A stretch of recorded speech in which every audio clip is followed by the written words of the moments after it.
What's the end result that you want? And then think about the stress responses that would be required to achieve those results. And then once you know the stress responses that you think that you're going to need, back plan and look at what are your options for stimuli that are going to produce the results that you want. Welcome to Build Beyond, a podcast designed to challenge and guide you on your health journey so that you can meet your full potential.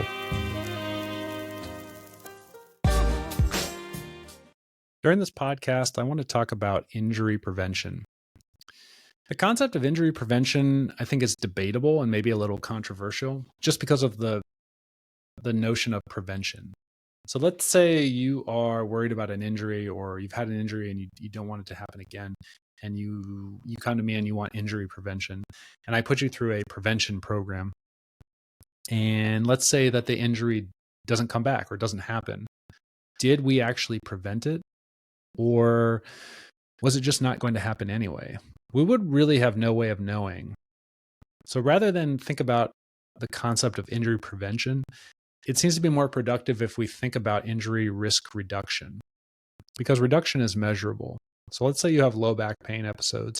Maybe you have 5 to 6 episodes per year, and you say, well, I'd really like to reduce that. I want fewer than 5 to 6 episodes. So we go through a reduction program with that goal in mind, and then maybe we're successful. Maybe you have 2 to 3 episodes of low back pain per year. So that's measurable and it's important to you. You may say, you know what, I'm okay with 5 to 6 episodes, but that pain, it spikes to 7 out of 10 every time I go through one of these episodes, and I just can't deal with that much pain. I'd really like to reduce the total intensity of the pain. So maybe you still have the 5 to 6 episodes per year, but they don't get that bad. Maybe they're only like 3 out of 10 instead of 7 out of 10. You may also say, you know what's more important to me is that when I have these episodes of low back pain, I am out of sport for 2 weeks, or I can't do housework for 2 weeks, or I can't do what I like to do. Maybe I can't ride my bike for 2 weeks. I'd really like to speed up that recovery time. So reduce my disability. So maybe we go through a program, and when you have those episodes, you are only out of activity for a few days rather than a couple weeks. You can see that talking about reduction instead of talking about prevention, gives us a lot more options, and it makes things measurable. So injury risk reduction, I think it's talking about injury risk reduction is kind of like talking about recovery. So when we talk about recovery, there are a lot of gimmicky things out there. So you have a lot of supplements and stretching protocols and different types of products. But there are some things that we definitely know help with recovery and injury risk reduction. Sleep is one of them. Sleep may be one of the best things that you can do to reset your brain and your body. And in the absence of sleep, or if you're experiencing sleep deprivation, there are so many things that go wrong. So we know sleep is important. We also know that nutrition is really important. So if you have sleep and nutrition dialed in, injury risk reduction and recovery can be a lot better. Another thing that we know helps with injury risk reduction and recovery is your mental game. If you are in a period of high stress just in life, it becomes harder to reduce injuries, and it becomes more challenging to manage pain, and it becomes more challenging to recover. Your expectations also play a big part in injury risk reduction and recovery. For example, most people are aware of the placebo effect.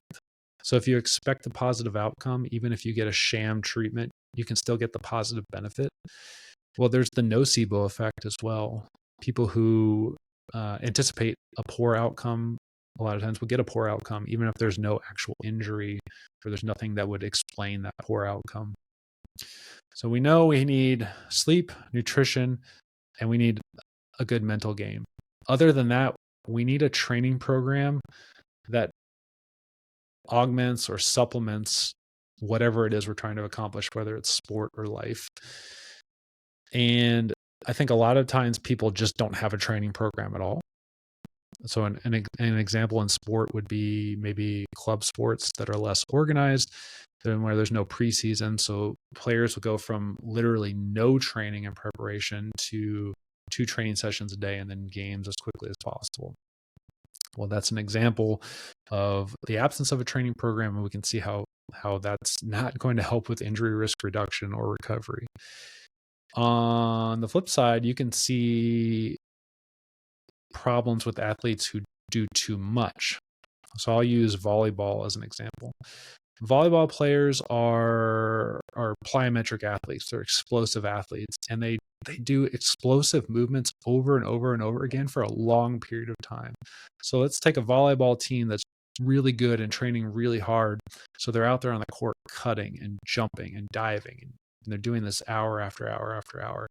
Well, if I take those volleyball players to the gym and I put them through more plyometric training, it might be too much. So that might be an example of where there's too much good stuff, when we have to kind of look at what we're going to prioritize more, which is usually going to be sport.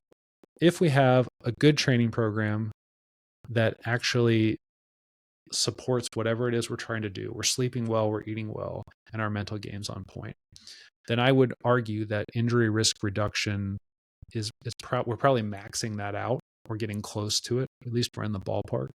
And in the absence of any of those things, or if we need to work on any of those things, we're going to have trouble. So today I want to talk about the training program aspect of it. So what are we actually doing in the gym or in rehab? And I think taking this into a gym environment is going to help people understand, at least help them visualize what I'm trying to say. Now, I want to talk about the term or the words stimulus and stress. Most people don't even think about these words. And when they do, a lot of times stimulus and stress get used interchangeably, which is not always inappropriate. But for today, for this podcast, I want to separate the two of them. So let's look at stimulus as the exercise. So everything about the exercise, sprinting, back squat, whatever it is that you're doing. And then stress is your body's response to that. So stress will drive the adaptation, not the stimulus. We use the stimulus to provoke a specific kind of stress that's going to give us the outcome. So we can back plan. For example, if I'm trying to get stronger, then I need a stress response from my training that's going to make me get stronger. So I have to back plan and look at the stimulus that I'm providing, and that needs to produce the right kind of stress, which will produce the right kind of outcome. And I'm going to give you an example. So let's visualize an NFL player. He's 225 pounds and he's in peak physical conditioning, no injuries. Let's take him into this gym and let's put his body weight on a barbell and put it in a rack. So we've got a barbell with 225 pounds on it, and let's put him underneath it and say, I want you to back squat this 225 pounds as many times as you can, and then put it back in the rack. He is probably going to get into double digits. Let's say for this example, he does 30 reps. So the stimulus was a 225 pound back squat, max reps. He got, 30 reps. So that's more of like a muscular endurance workout. So that stress response, he's not really building max strength. He's more building muscular endurance. Now let's leave that 225 pound barbell in the rack and let's go grab a middle school female cheerleader. She doesn't weigh 225 pounds. She weighs 125 pounds. And let's put her under that same barbell and see what happens. The stimulus is identical. 225 pounds was 225 pounds for the NFL player, and it's 225 pounds for the cheerleader. But the stress response is going to be drastically different. If she can get it out of the rack and squat it once or twice, that's not muscular endurance. That is pure strength. More than likely, she's not going to be able to get out of the rack. And if she can, I think we're probably, going to have to worry about an injury. So this is an example. Stimulus stays the same, but the stress response is drastically different between the two people. Now, we can even say with an NFL player, let's say he's not injured and he's in peak condition right now, but let's say he doesn't sleep. Something happens in his personal life and he is awake for greater than 24 hours and he hasn't eaten and he's not into it. If I put him under that same barbell, he's not going to perform the same, right? The stimulus didn't change, but the stress response based on everything else that's going on in his life is different. So we're probably going to get a different adaptation. So I think these are important things to think about.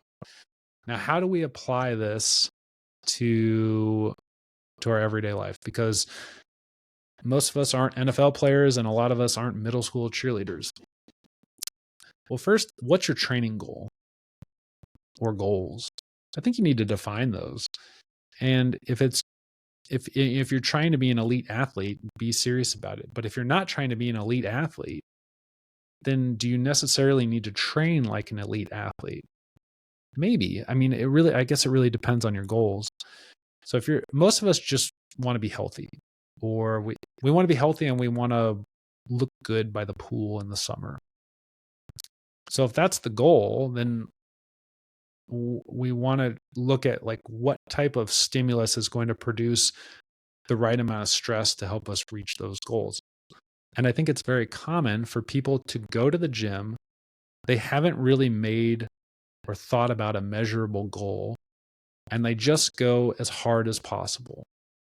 And if they put in less work, they feel like they got less out of the session.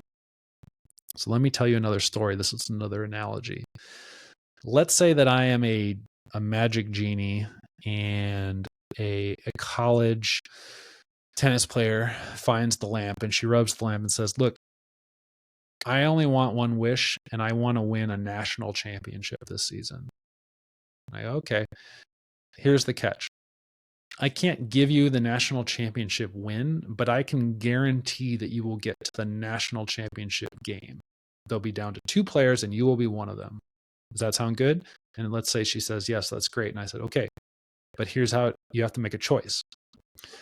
Do you want to go into that final game exhausted? So all season, you are going to win everything in extra sets. It's going to be a very physically and mentally rigorous season, and that's how you're going to go into the final? Or do you want to just cruise through the season and go into the final completely refreshed and ready to go physically and mentally? Well, I think it's a no-brainer. Obviously, she's going to want to go into the game refreshed. But if you think about it, the outcome is essentially the same. I'm offering her the same outcome. You're going to get to the final, but how do you want to get there?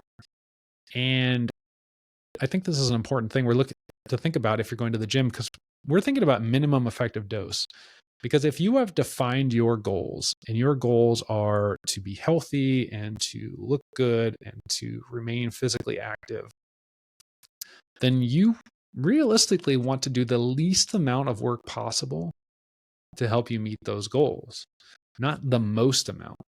And if we look at this training as from a little bit more of an analytical point, we can start to look at things that are unnecessary, where we're inducing extra fatigue, or there are all of these stimuli that are applying all of this stress that's hard for us to recover from, and we're going down this path that may be leading to increasing injuries or making recovery more challenging. So I would say with the most important thing, if you're thinking about injury risk reduction, define your goals. What's the end result that you want? And then think about the stress response that is required, or stress responses that would be required to achieve those results. And then once you know the stress responses that you think that you're going to need, back plan and look at what are your options for stimuli that are going to produce the results that you want.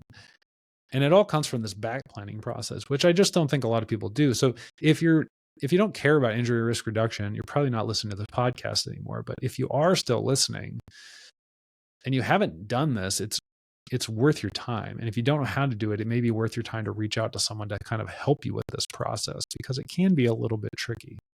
So, in summary, you're looking for the lowest amount of stress possible to produce the results that you want.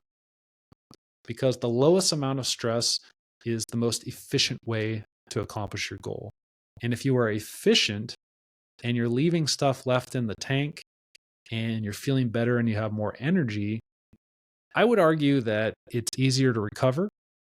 And if it's easier to recover, you can either add more of the stuff that you like, or you can use that extra time that you're not recovering to do other things in life.